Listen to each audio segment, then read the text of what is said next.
Yeah, I remember that. Yeah. Okay, it is Tuesday, April 12th, 2022. The Richland County Commissioners are now in session.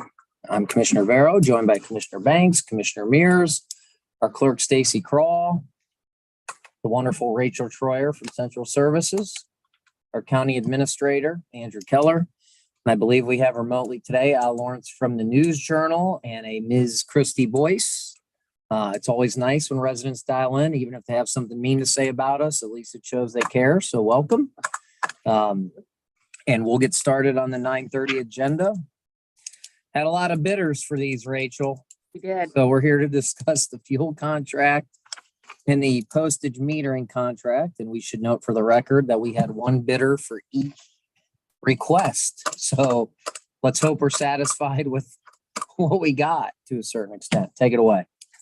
So it's not unusual to have very little participation in both of these contracts. They are very specific to their, what they do. So there's just not a lot of vendors out there. But with that, the gasoline and diesel fuel, we've had Inglefield Oil for a number of years, probably a good, I'd say 15 years. They have always treated us really great. They've always been very fair. And after reviewing their proposal, they did keep the same margin as they have in the past. So they are going to, if you guys approve the bid, accepting the bid, they would give us 11 cents off a gallon. So the posted price at the station, we would receive 11 cents. That was the question I asked yesterday, just to verify. Correct. So if you look at the contract, either Al, Carl, Ms. Boyce, Archie's joined us from WMFD. That's just the price at the time of the bid. We get whatever the price is with an 11-cent discount. Correct. And Yeah. gas prices are coming down a little bit. So that's a little bit of good news. So it's, as Rachel and I talk about, it's the discount that's important. Obviously, the Absolutely. service is important, which we don't have any issues. Credit for that. So Rachel, if I'm correct, this would be effective May 1, 2022 through April 30th, 2024, with the option to renew the contract for 3 consecutive periods of 1 year each. Is that correct? Correct. Yes. I'll ask for a motion. So move. Second. Vero, Yes. Commissioner Mears, Yes. Commissioner Banks. Yes. Let's talk mail. Let's talk mail. This is, again, very specific program. And what it is that the vendor would come in, they pick up our mail, they take it back to their facility, and then they run it through the machine. So it's weighed, it's stamped, it's sealed. They do everything for us. And that I'm aware of in this area, there's no other company that. So we are actually paying for this service. So with their pricing, we not only pay for the postage, but then we do pay a percentage or a set rate for their service. And I did give you just a little simple spreadsheet just to show you that what the current rates of postage that is, and then what the proposal pricing is. So like for the first class mail, 1 ounce or less, the current rate's 58 cents. Their proposal is 65 cents. So that's a 7-cent difference. So that would be their profit. And we should note it's not an increase in this day of inflation. Same amount they've been. Now, the increase would come as the government increases postage rates, but Sun is being a very good business partner, not increasing the rates. And Rachel, I would not say that 7% is their profit, because that's what they have to process all that mail. Absolutely. The other cost. Yes. Yes. It absolutely is. And so I did ask her, because it's been a while since I had asked like what the rate is. And I did not want to call Pitney Bowes, because the moment you call them, you will be inundated forever. So I would try to stay below that. But their postage meter, they pay $1,280 a month for the machine. Their wages for employees, $16 an hour. The meter ink is $494 each time that they purchase it, and that's 5 times a year.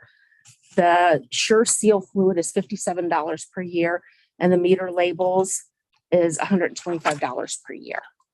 So, there's definitely cost in that.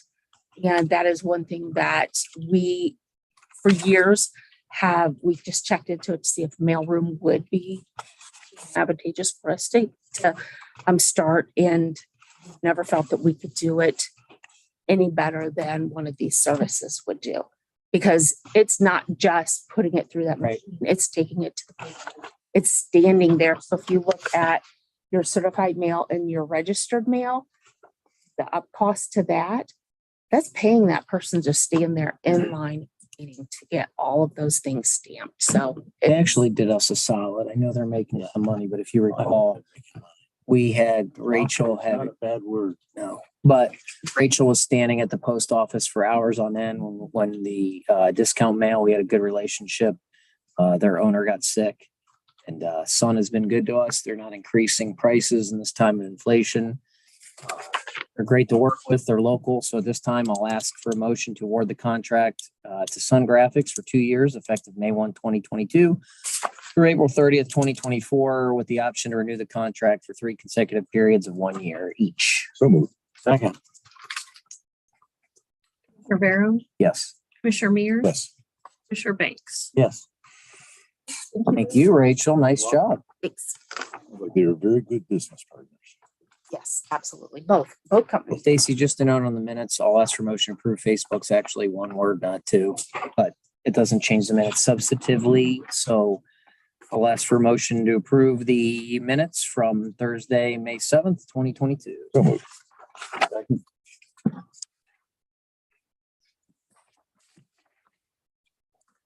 Commissioner Rivera, Yes.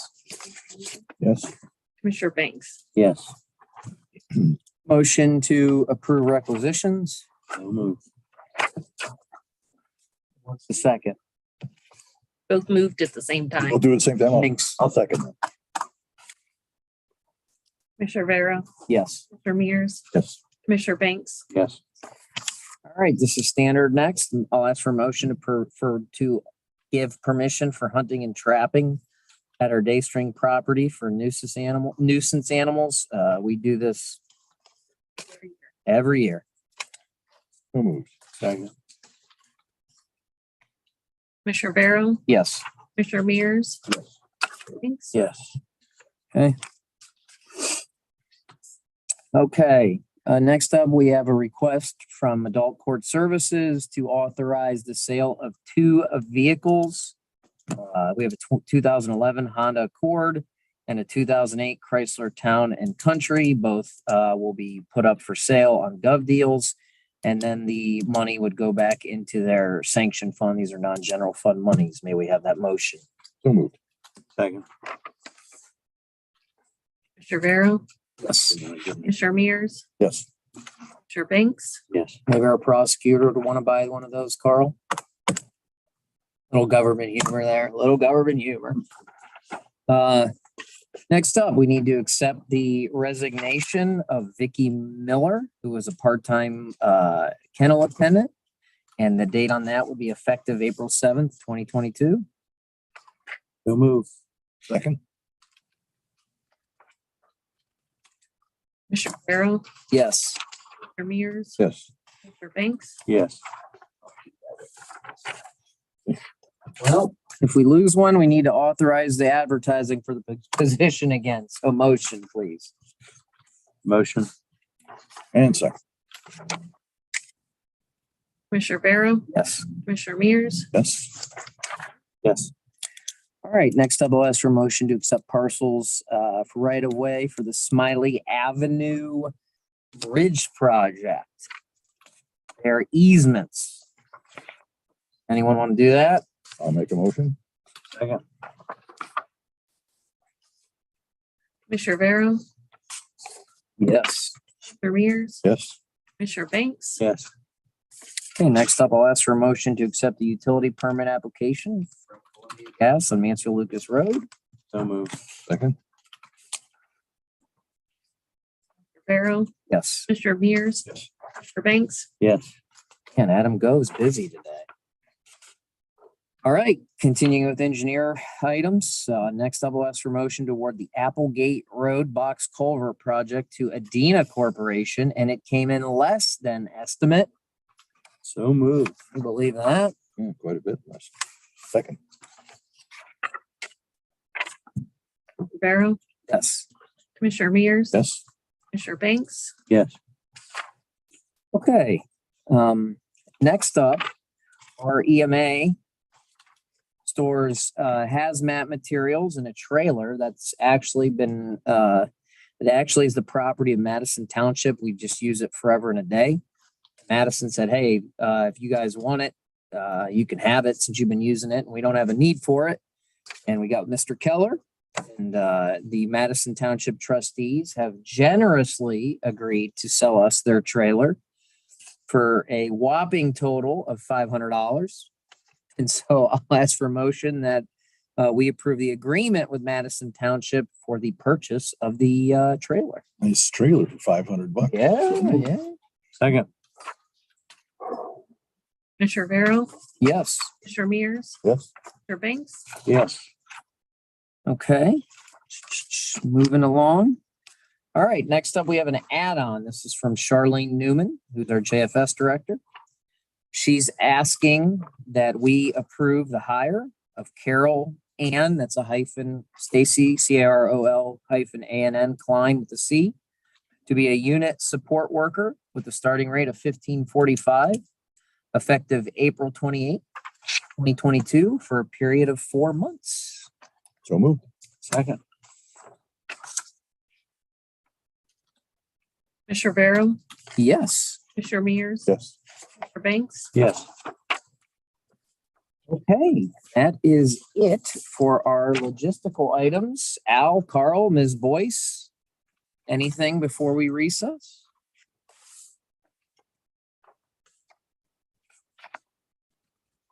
Nothing from me, thank you. Ms. Boyce, anything?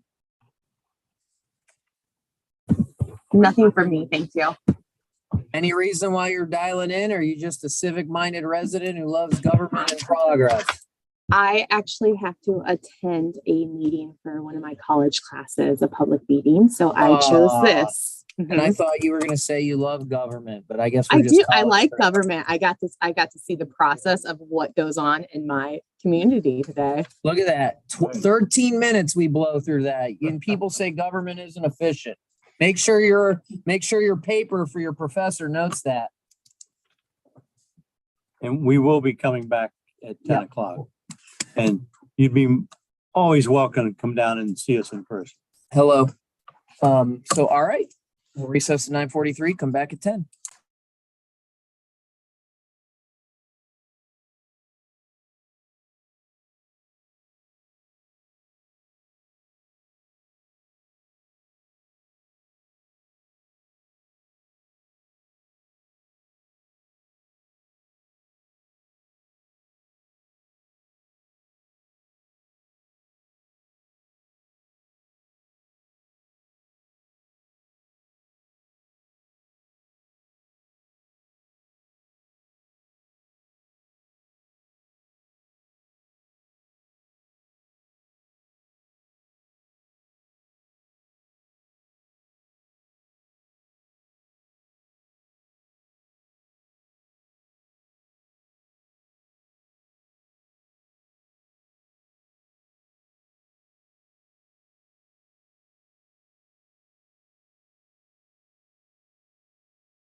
Okay, it is 10 a.m. We're back in session.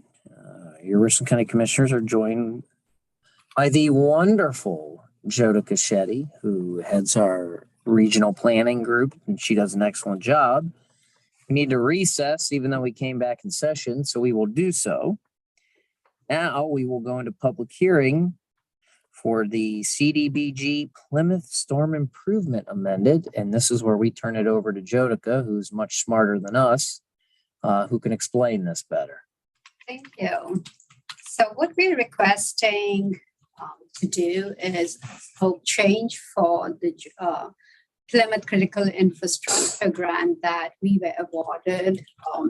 So the commissioners have done a sub-recipient agreement with the Village of Plymouth for storm sewer work on West Broadway Street. And originally it was scoped so that they were going to pave the road after the storm sewer went in all the way from the county line right into Plymouth Street. So since then, they have been started looking at some waterline projects, and they have decided that they're going to put a new waterline in the area. So they have requested that instead of going ahead, putting asphalt down and then having to tear all the street up again to put the water line in, that they would rather wait to get that section repaved. So instead, they would like to go ahead and install curbs on the street to prevent flooding. And this is a solution I think the engineers are also in favor of, because that's kind of what this project is trying to address, is the flooding issue on West Broadway. So by putting those curbs in, it's going to allow some of that water and direct it into the catch basins. So we have spoken to the state if they will agree to this scope change, and they are quite agreeable.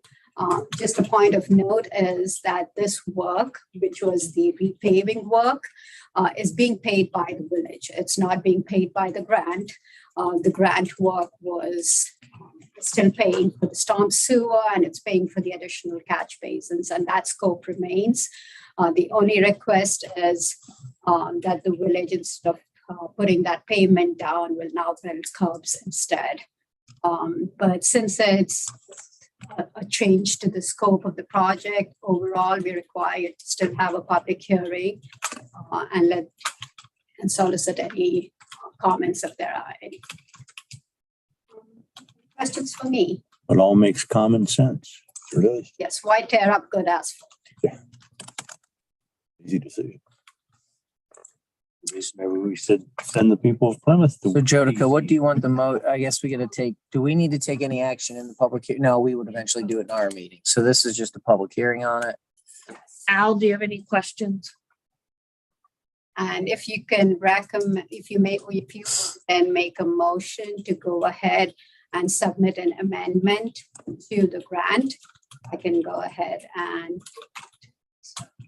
an official motion.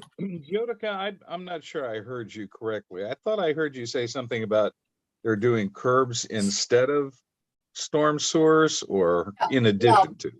No, in addition to. It's an addition to. So they will not put asphalt down between Plymouth and Park Avenue, and instead build out curbs on the job. Okay, and so they're going to put in the curbs, do the water lines, the curbs, and then the paving. So I just want to clarify the water line. They're not doing the water lines. They're doing the curbs. They're going to put in the storm sewer and put additional catch basins under this project. They are looking at a future water line project. Okay, it was my understanding that we're delaying the CDBG project in order to do the water lines and then do the paving. No?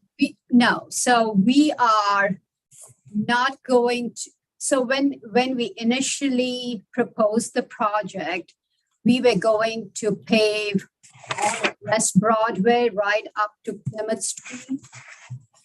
But we are not going to pave all the way up to Plymouth. Instead only pave up to Park Avenue. So just a portion of that paving work is getting scaled back.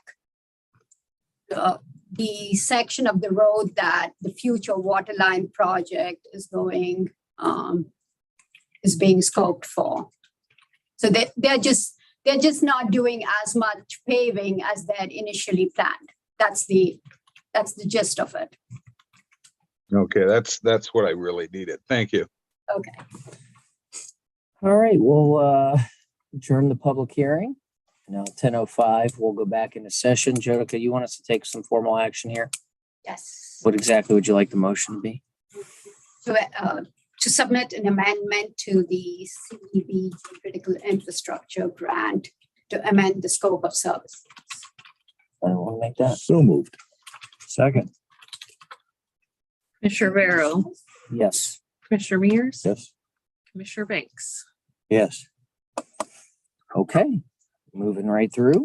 It is 10:06. We will recess and come back into session at 10:30.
Auto pass once for, what's that day when they have all the horses in New York or something?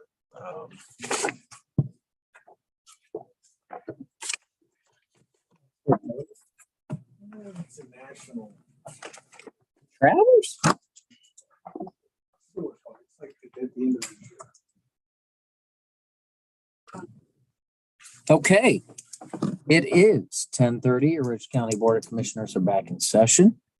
We are joined by Dale Hartle, who comes and visits us. As he says, Richland is his favorite county. Absolutely. Is that correct? And we're even better now that Maryland's gone. So I have no comment about you that. can comment. We allow insult on the record directed at Maryland. So you're more than welcome to say how great Cliff is. And Dale's with the Ohio Regional Development Corporation. He provides a yearly update. Take it away, sir. Tony, thank you, and I'm glad to see you've not lost your edge. Or my good looks. Oh, of course, that goes with it. I'm Dale Hartle with Ohio Regional Development, and we operate the CHIP program for the city of Shelby and for Richland County. The city of Shelby is the grantee, and Richland County is a part of that application every year. I have 2 or 3 things to do today. The first thing is that I want to give you an update on the last 2 CHIPs. The 2018 CHIP, which for the new member here, CHIP stands for Community Housing Improvement Program, and it's a housing program to assist people that are low to moderate income and so forth. But for the 2018 CHIP, it is completed, and it's going to be monitored here later in May of this year. And for that program, there were 9 units planned to complete. Each of those units around about $65,000. And 9, we told the state when we applied for the money that we would be doing 9, and we did do 9. We completed those. The grant funds were $364,000. You have one of these as well. I'll give you my card too. In addition to that, we do home repairs, and we plan to do 15 home repairs, and we actually did 19 home repairs. So we achieved more than we planned to there. That program ran well. The grant funds for the home repairs were $210,000, and we spent all of those funds assisting 19 different families. Just for a little information for you, when we do an owner rehab, we have to address every item in the house that's a health and safety issue. And so, such as electrical, plumbing, roof, windows, doors, hot water tank, furnace, those things. If they're bad, we have to check them. And if they're bad, we have to replace them. So that program runs up to $65,000 per unit, or it can. It doesn't have to, but it can go that high. For home repairs, we are only allowed to spend up to about $15,000 per unit. And that's typically to do 1 or 2 items in a house. Maybe a furnace needs replaced, or hot water tank, or electrical system needs to be upgraded, or something like that. So that's 2018. It was a very successful program that year, and it is complete now. We have currently in process the 2020 CHIP grant, and for that, there were 4 units planned to be done. 1 is complete, and 3 are in process. And so those 4 units should be done sometime later this spring. For that particular owner rehab program, $203,000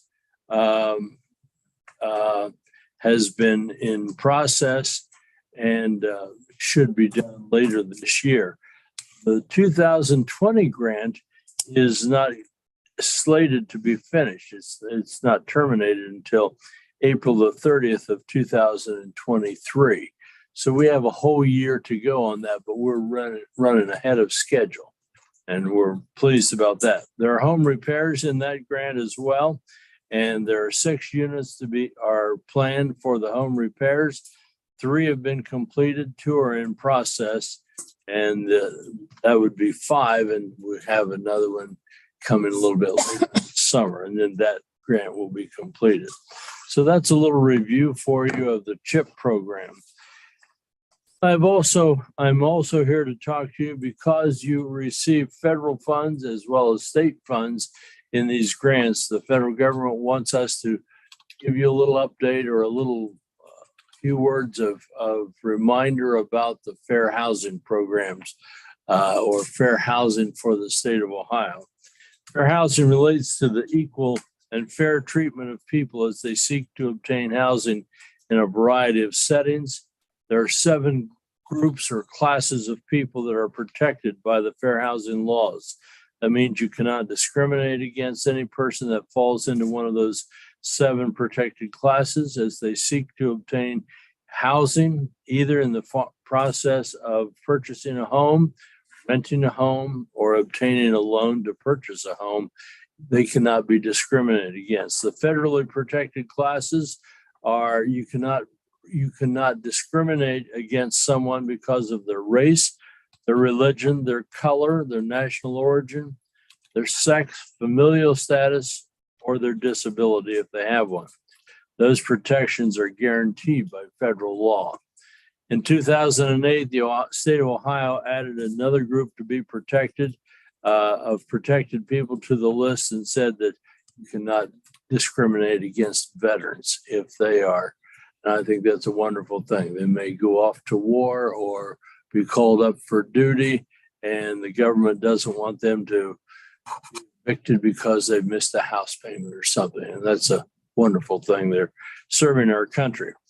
The first legislation for fair housing actually took place in 1866, and it was Carol was in first grade then. really. He's doing well. Yeah. I'll leave when Lincoln was shot in what, 65? So April 17th. So in 1866, when he was in first grade, we had the first civil rights law, and approximately 100 years later, Title VIII of the Civil Rights Law was passed. In 1988, it was amended again to provide more provisions for protections for civil rights. Both of those acts provided for protection in the process of housing sale and rental provision of mortgage lending and homeowners insurance. So fair housing is a guaranteed right for those protected classes or groups of people that I've listed above. Very simply put, you cannot offer to rent to me a house and not provide it to someone else because of one of those reasons. If you were to do that, it would be in violation of federal or state law. And so we are not attorneys, and we don't ensure that law, but if we have reportings of violations, we report that to the Ohio Civil Rights Commission, and they determine whether there has in fact been a violation. They prosecute it if that is the case. So probably the next question you're going to ask is, well, does that happen here very often? And as we work in this county and the communities of this county, we really don't find those kinds of complaints. Sometimes we'll get a complaint and someone says, I'm being evicted and I feel like my civil rights are being violated. And our first question is, have you paid your rent? And most generally they'll say, well, no, I'm 3 months behind. Well, that's not a fair housing. That's not a fair housing issue. That's an issue between a tenant and landlord, and they need to go work that out with their attorney and their landlord and so on. But if someone feels like they have a complaint, by all means, they're entitled to make that complaint. We help them send it on to the Civil Rights Commission if they do have that. So I brought some brochures here today. You commissioners have one. I'll leave these others for others. It talks about the fair housing program, and it's some of the things in here about what I've just gotten done talking to you about. I also brought another brochure along that I always take with us because it addresses more of the issues that we hear about than fair house. And this is tenant landlord facts, and just some facts that people might want to know about what can happen if the eviction process takes place and so on. We are not attorneys. We don't practice law. We're just providing some information. Are there any questions today? I have a quick question for you, Dale. Sure. How's the CHIPS funded? How's the CHIPS program funded? Good question. The CHIP program is funded almost entirely from the federal government. The large housing program is funded by home dollars, and those dollars are set forth by Congress, and they're very specific. They can only be used for these housing programs. And the Community Development Block Grant dollars? no, they're not. Okay. The next one, I talked about the smaller grant program to help people. You spend up to $15,000. That is funded by Cdbg, Community Development Block Grant dollars. So those are federal dollars as well. Sometimes there's a little bit of state money in it, which is the Ohio Housing Trust Fund. And when the Ohio Housing Trust Fund was set up, they earmarked a certain percentage of that to go for these housing programs. So not every community, when a CHIP is awarded, not every community is given Ohio Housing Trust Fund. You're all going to be given home dollars. You're all going to be given CDBG dollars. CDBG dollars can do almost anything. The state earmarks it to do certain things within the housing. But home dollars is very limited in what it can be used for, and that's housing. So, I answer your question. Mm-hmm. Any other questions? Yeah, Dale, this is Al Lawrence from the News Journal. I noticed, you had less money in 2020 than you did in 2018 to spend. Are the dollars drying up for these programs, or They change from year to year. Some years they're more, and other years they're less. You just never know. We are in the process of applying. Richland County, along with Shelby, is applying right now for we're doing the application for one for this year. We don't even know what the total pool of funds is going to be for the state this year, but we will apply, and other people across the state will apply. And once they get all the applications in, and once they know what the federal allocations are, then we'll find out how much money they have to spend. do you expect ARPA funds, the availability of ARPA funds, to affect this in any way? Well, not to my knowledge, but you never know what's going to affect, I don't know if you know this, Dale, we spent, by way of the taxpayers, appropriated $40,000 of Rescue Plan Act monies for a comprehensive countywide housing study.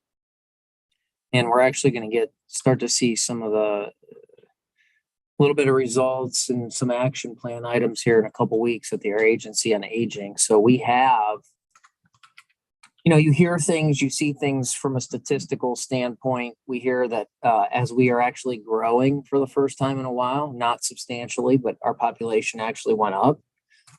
There has been a reduction in housing stock in the county. We're trying to determine what truly are the needs from a housing standpoint. And we funded $40,000 that study on the low income housing piece. Sure. Which is something you dabble in, obviously. Obviously. So we have contributed Rescue Plan Act dollars to look at low income housing in the county. Good. The problem that you're facing of a lack of housing is being felt across the nation, not just Ohio, but I'm not saying every community in the nation. There's certainly some that don't have that, but a lot of communities are finding that there's a lack of number one, housing, and number two, affordable housing. Any other questions? Thank you for your time today. I really appreciate it. Nice to Good to see you. Come back whenever you want. do my best. Thank you. Thanks, Dale. Okay. We will recess at 10:45 and come back into session at 11.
His wife saying, it's because I made this change. That's all. You know, no one's gonna argue. Okay. Yeah. It is 11 a.m. and the Richland County Board of Commissioners are privileged and honored to visited or have a visit from the auditor, Patrick Dropsy, and the wonderful Miss Laura Lindsay in the auditor's office. And for those out there in Media Land and Minutes Land, Pat is a North Carolina fan. And it was nearly 1 week ago that North Carolina blew the biggest lead in NCAA tournament history, Pat. So you doing okay, buddy? Better than Duke. No, you're not. No, you are not. I mean, that is a choke job. You're up there with, I mean, It doesn't matter. we're thinking about you. That's all that matters. Pat, did North Carolina play Duke and beat them? They actually, it Referees. Yeah. So, was one of the most well-ref games that I saw in yeah. my entire life. So Pat is here today to actually talk about some very, very good news. And that would be the county's issuer and general obligation limited tax rating from Moody's Investor Service. And Pat, I believe we received our best rating in the history of Richland County. So That's correct. if you could, for the media, talk about the process and why they rate us, how often they rate us, some factors that go into the rating. For those WMFD, Carl, we were assigned an AA3, which is an upgrade from an A1. And Pat, please take it away. Well, first of all, whenever you issue debt of any kind, whether it's note or bonds, one of the hoops that the counties always jump through, and in reality, it's always the commissioners that jump through the hoops, is they have to have their credit rating issued by a rating agency. In the past, it's always been Moody's. Up until a couple of years ago, we switched over to Standard & Poor's. But because Moody's had issued previous current debt that still exists for the county, once a year, they give me a call and we go over the county's financials. They'll ask some other questions pertaining to the things that are going on in the county. And then they'll issue a rating. And I'm not sure exactly why they still feel that they need to do it, but that's one of the things they do. So they, a lady by the name of Karen Liu gave me a call about 2 weeks ago, but actually sent me an email, and then we talked on the phone, and she wanted to get together for about an hour and a half, and we'd go over the county's financials and in the past financials, and then the current budget of 22, and if there was any knowledge of anything pertaining to 23. So some of the questions they ask about, they'll ask about the largest taxpayers and employers in the county, and in 21, which are listed in the county's CAFR, which is online, and Moody's has access to that. She just really wanted to know if there was any changes to that. And as of right now, I didn't know of any. But once we get the 21 audit done, and it'll be in there in the audit pages towards the back, it's called table, not the table of contents. It's the additions at the end of it, and it's the unauditable part of the county's CAFR. So that information will be available to anybody that wishes to look at it.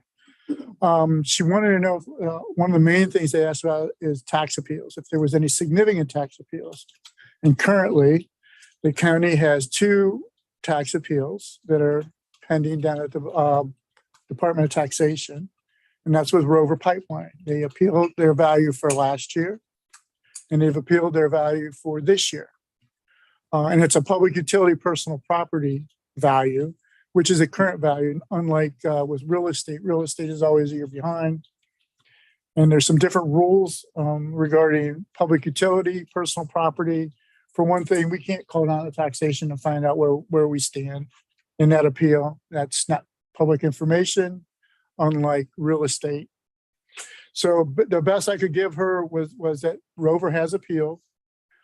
They've paid what they felt they should have paid based on the law. They're allowed to do that.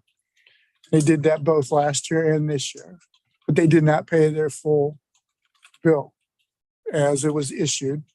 And one of the things that a lot of people probably do not understand about public utility values is that we do not set the values like we do for real estate. The values are set by the Department of Taxation. And so they, Rover disagreed with the values set by taxation, last year's values and this year's values. But an interesting tidbit about last year's value, it was actually the value that Rover stated that they believed that they would be at if the state of Ohio would allow them to build the pipeline. But the pipeline's done. They got the value that they advertised that they thought the pipeline would be worth.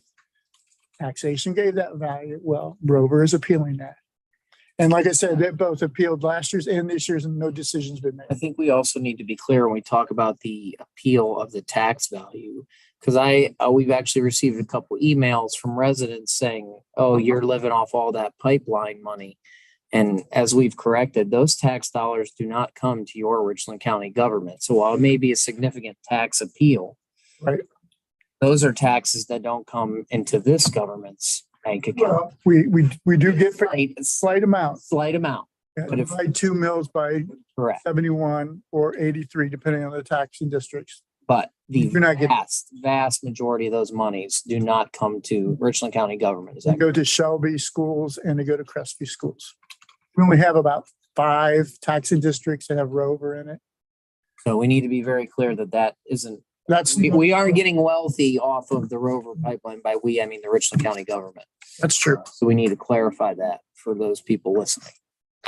Then Karen and I got into the discussion about the finances and management of the county, and basically the questions pertaining to fiscal 2020.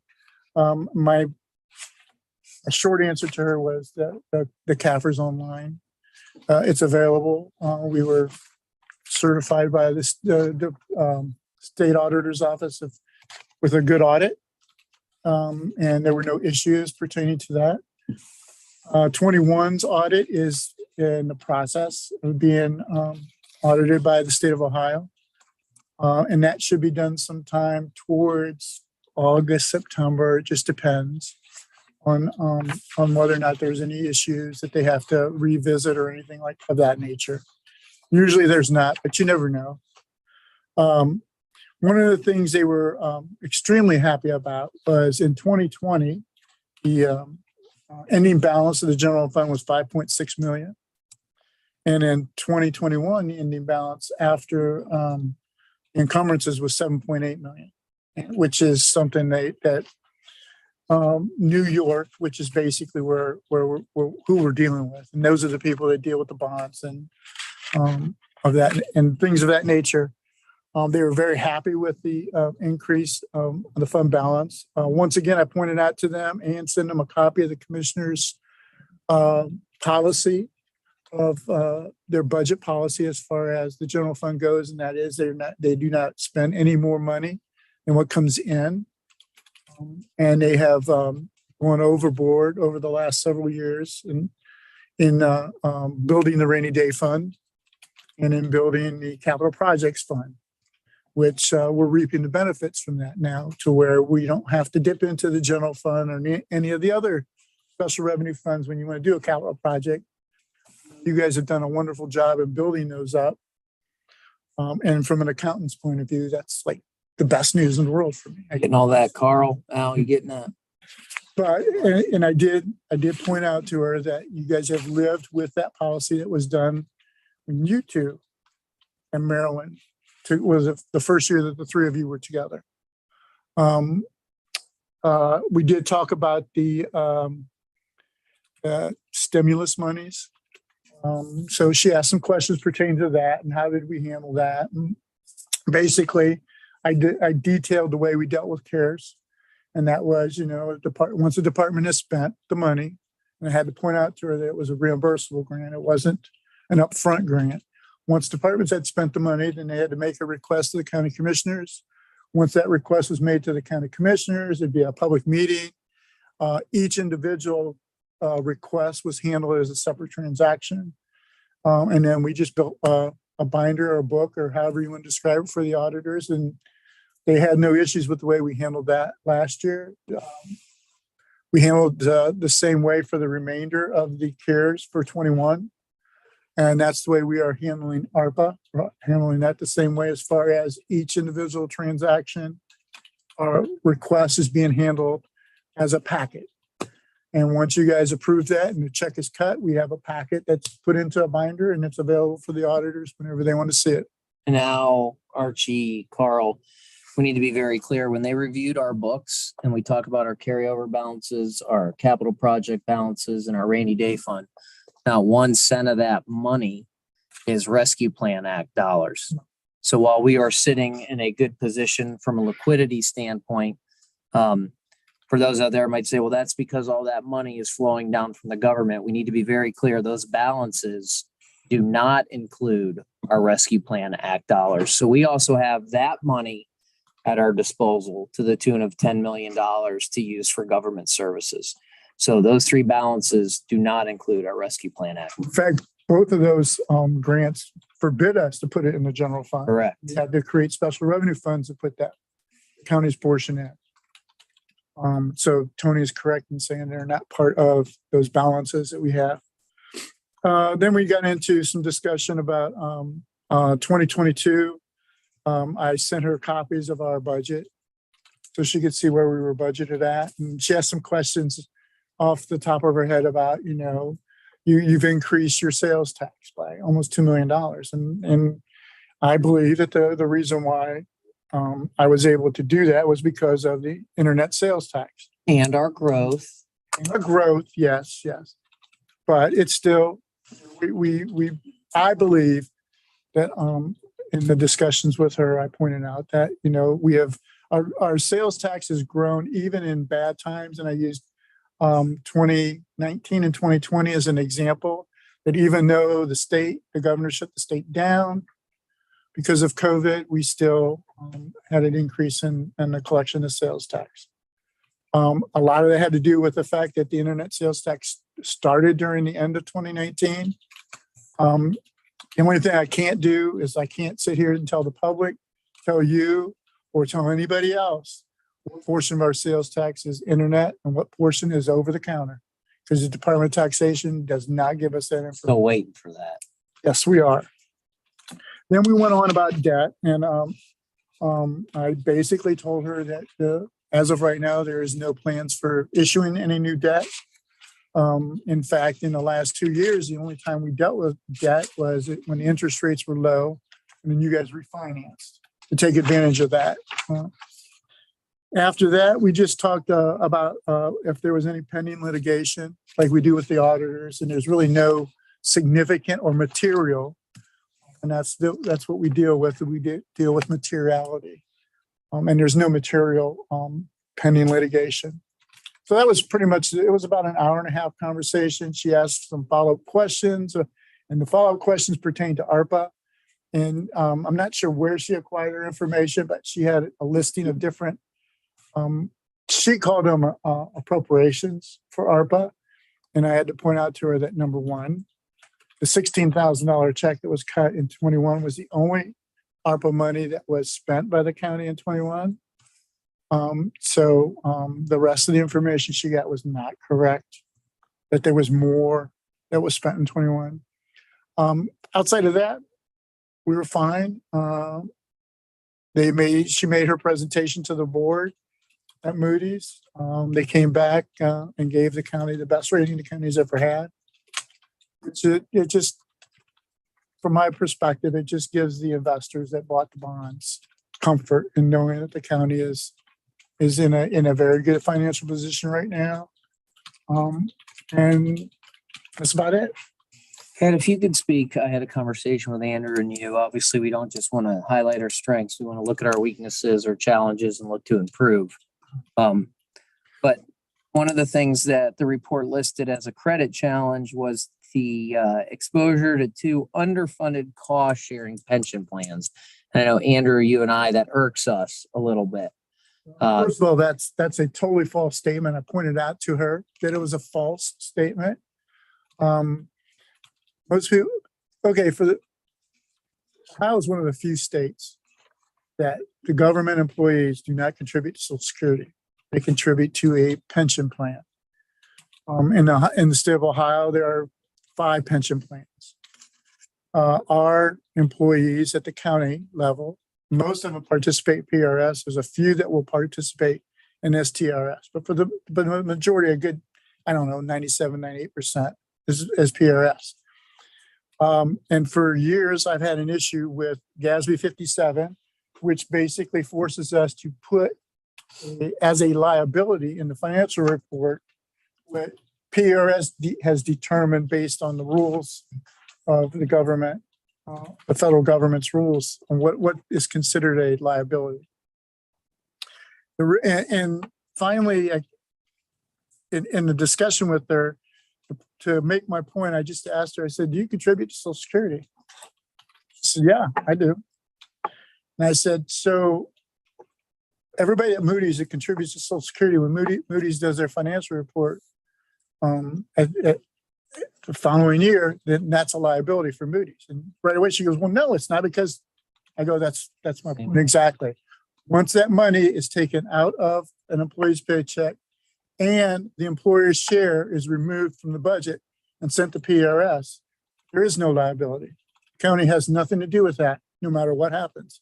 And there is no statute, to my knowledge, in the state of Ohio that requires the county to be responsible for that. So that's something that's been going on for about 4 years. Still a pet peeve of mine. There's nothing we can do. I can still remember when the Attorney General, who was the state auditor at the time, testified in Washington, D.C. about that situation, and they didn't want to hear it. So we're required to put it as a liability in our financial report. But any chance I get, I point out to them that why aren't you putting the Social Security money that you're taking out of people's paychecks on your financial report as a liability? And no one can answer that question. And that's more of a liability for the public sector than the state retirement systems are for the counties in the state of Ohio. One of the things I noticed too, Pat, again, because we don't just look at revenues, we look at debt. And if you read on page 3 of the report, I highlighted something that everyone can be proud of. This isn't just a commissioner's thing. County's low debt burden is a key credit strength, which is likely to continue since the county has no near-term additional borrowing plans or major capital needs. As of fiscal 2020, the county's debt burden is low, with net direct debt at $21.4 million, equivalent to 0.2% and 0.2 times the operating revenue. So what that's basically saying is we have low debt. Stacy monitors that. We discuss that on occasion, and we don't have any major debt plans at this time, to incur more debt. So I felt that not only are we bringing in revenues, our revenues are increasing, while at the same time we're shrinking outstanding debt. Which is wonderful. Maybe the federal government should learn from that. Sorry, I had to say that. Totally agree. Cliff, Daryl, before we open it up to questions. I'm just very happy that we've been able to do that over the past 6 years, and hope we can continue to make it. You guys need to pat yourselves on the back because you're the ones that do it. Thank you, Pat. As we said, since Marilyn left, we've really upped our game. So I'm not going to make a comment about my state rep. That is not going to happen. Come on, someone. I'm glad I was able to learn from her. Oh, we as we said to Dale earlier, insults at State Representative John are permitted on the minutes here, and then we get that back to her. So that is not going to happen. And we blame Daryl for saying them. So, any questions, Arch, Carl? I know you had a little teaser article yesterday. Well, let me ask a question. This will be the first one. Since you don't have any short-term plans to acquire more debt, what is the impact of this improved rating at this point? I mean, is it simply as a indicator to people that, hey, county's doing good financially, or is there a financial benefit from an improved rating at this point since you don't plan to go out and seek additional bonds? So I look at that answer, I look at the benefit in two areas. It's nice to know in the event that we would have to borrow, that we would be borrowing at a much more advantageous position in terms of interest rates. And also it's a report card for the taxpayers to see how their dollars, this is not our dollars, this is their dollars, are being managed by the auditor's office and the commissioner's office, and then in partnership with other elected offices. So this report is a report card on the county's finances, and that's how I look at it. I think it gives those who are holding our debt confidence that we pay back. I agree with Tony, and I also, it's just not us three, our staff and the other elected officials who've helped us do it. Most of them willingly, some of them kicking and screaming, but they've helped us get it done. I think it's basic discipline, financial discipline. You don't, as the auditor said, you don't spend more than you take in, and we're conscious of that. And I think I can speak for the other commissioners and say that if there's anything that keeps us up at night is spending other people's money. And that's the way we look at it. It's the taxpayers' money that we're spending. And we're very cognizant of being judicious in where that goes. Now, with the strong sales tax, obviously the last couple of years, my stuff, you're not like municipality that's dependent upon primarily income tax, because if that was the case, you look at the lower report, the county's income for people working is gone down. But what's the current status, Pat, Tony, you guys, about sales tax? I know the year started off good, but then there was a cautionary time. How is the sales tax looking for 2022? If you would have asked me that question ahead of time, told me you were going to want to know that answer, I'd have prepared myself for that. I actually anticipated you asking that question. I'm waiting for him. So this is positive, but we also have to be realistic. I'm waiting for Pat to send out the March financials, because I'm looking at the state receipts and what the state sent out. March 22 was that first month where it may not have been outpacing March 2021. So I'm waiting for Pat to officially close March, and then I'll better be able to answer that question. But I think, yeah, it should be coming soon. I knew Carl would ask a question like that, so I haven't sent it out yet. So I'm waiting to look, because again, the CCAO, by way of the Department of Taxation, sends out those figures, and March 2022 was a month that sort of reflected the high gas prices, and so I'm waiting to see how we look. Well, I know that sorry, I apologize. I was trying to call. I know, Pat, you had talked about your concerns about inflationary pressures and what that could do to sales tax. Obviously, I haven't seen the numbers come out today. And the only reason I was cautious about that at the beginning of the year is because we haven't had to deal with this for even back in 8 and 9. It wasn't like this.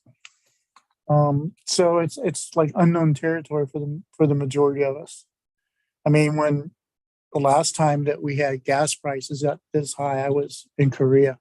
I wasn't here at home in line.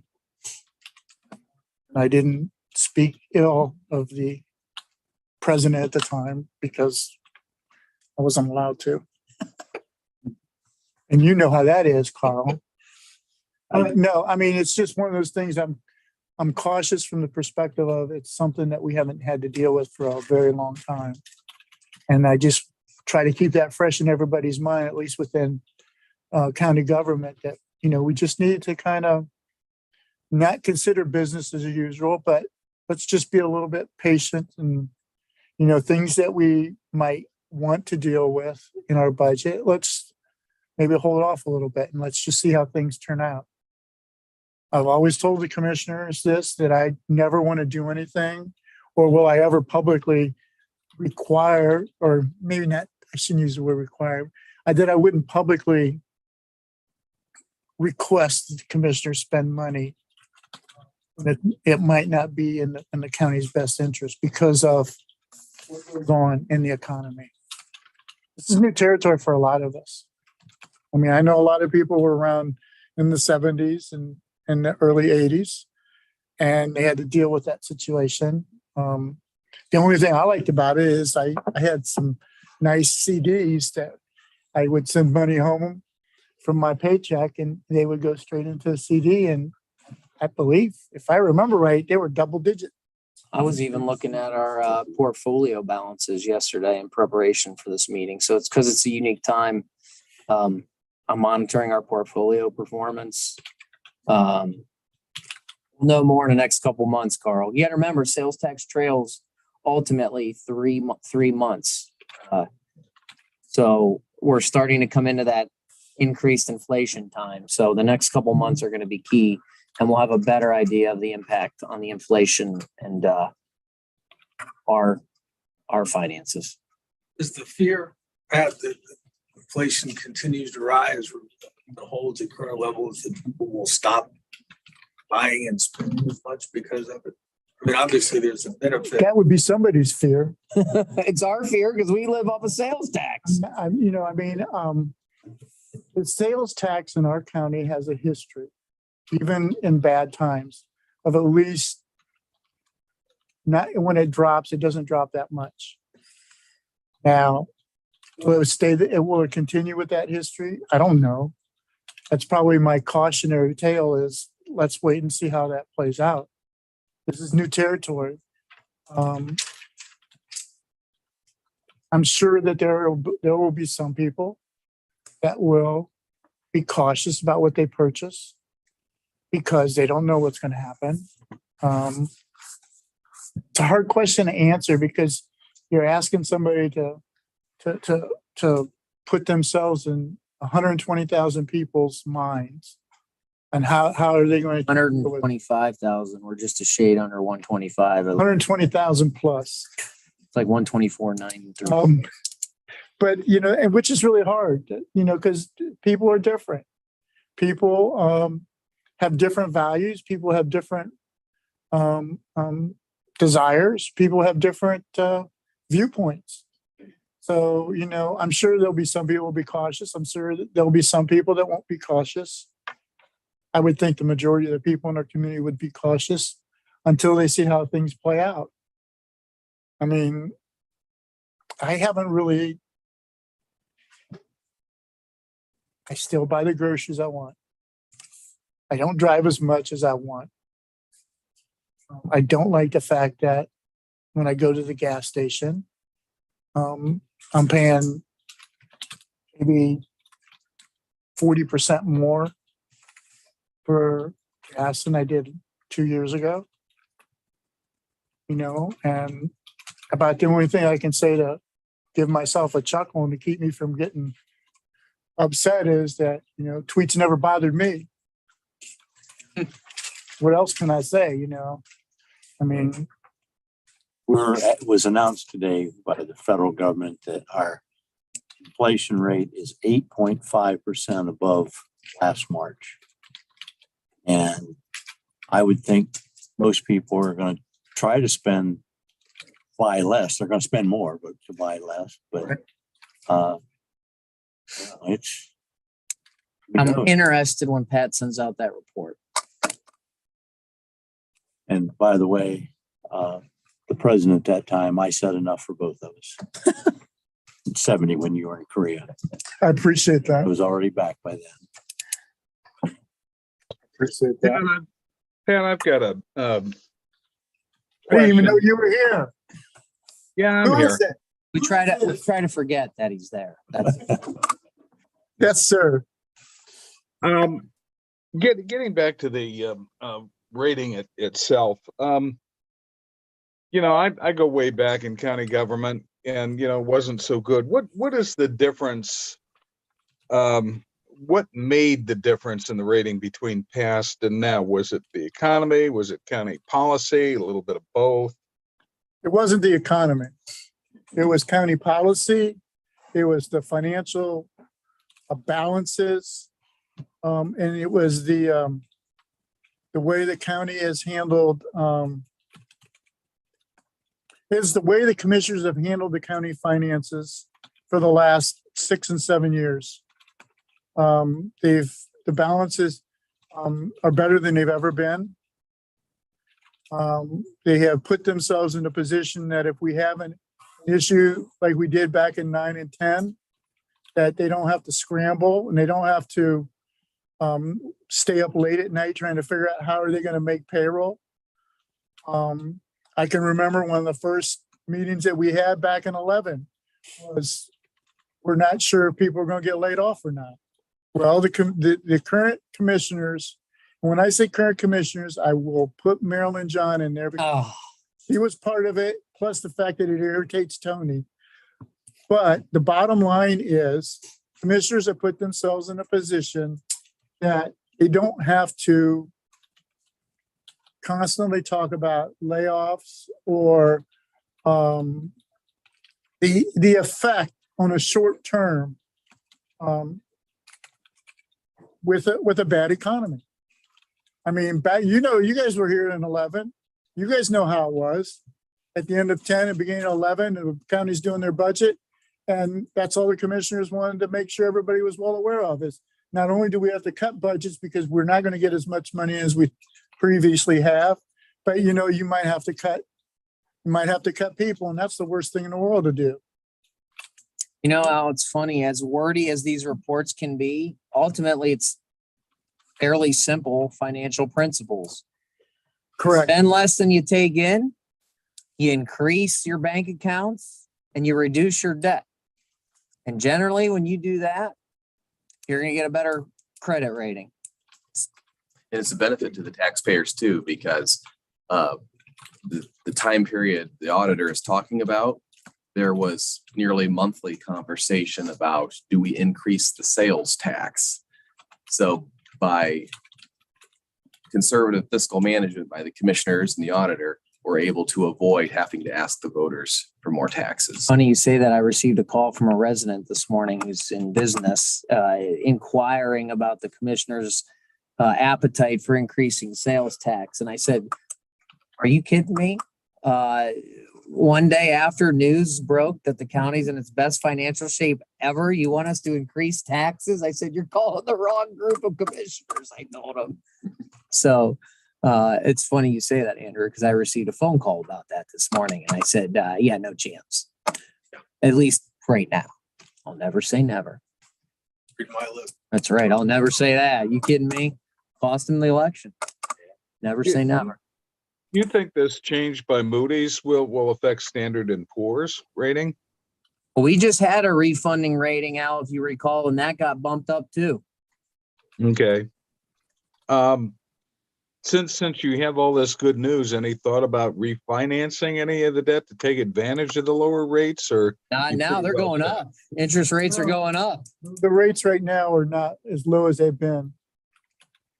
So it wouldn't be fiscally advantageous to the county government to do that, at least not right now.